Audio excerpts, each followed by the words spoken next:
नमस्कार. परभणी न्यूजमध्ये आपलं स्वागत करतो. मी दिलीप बनकर. पाहूया आजच्या ठळक घडामोडी.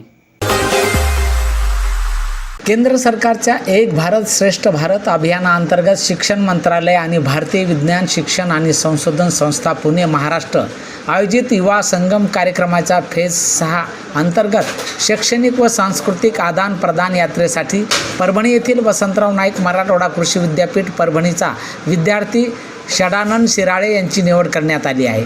या यशाबद्दल षडानन यांचे विविध स्तरावर अभिनंदन करून त्यांचे उत्साहवर्धन केले जात आहे. शुभेच्छा देताना सांगितले की अशा सांस्कृतिक आदान प्रदान कार्यक्रमामुळे व्यक्तिगत विकास, भाषिक कौशल्य आणि सामाजिक उत्तरदायित्वाची भावना विकसित होते. संपूर्ण 9,000 विद्यार्थ्यांपैकी फक्त 50 विद्यार्थी हे या टप्प्यात महाराष्ट्रातून निवडले आहेत.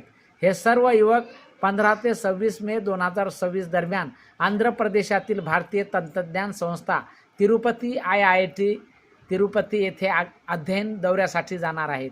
सहभागी युवकांना 14 मे रोजी पुणे येथे आयोजित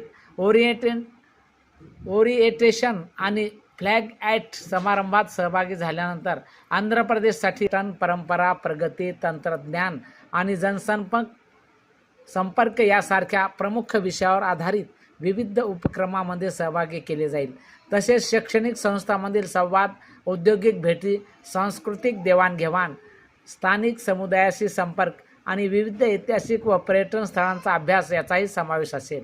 निवड झालेले सहभागी षडानन शिराळे यांनी सांगितले की कार्यक्रमाअंतर्गत सहभागी युवकांना त्यांच्या अनुभवावर आधारित सविस्तर लेख तयार करावा लागेल. तसेच डिजिटल प्लॅटफॉर्मच्या माध्यमातून कार्यक्रमातील उपक्रमाची प्रसारही करावा लागेल.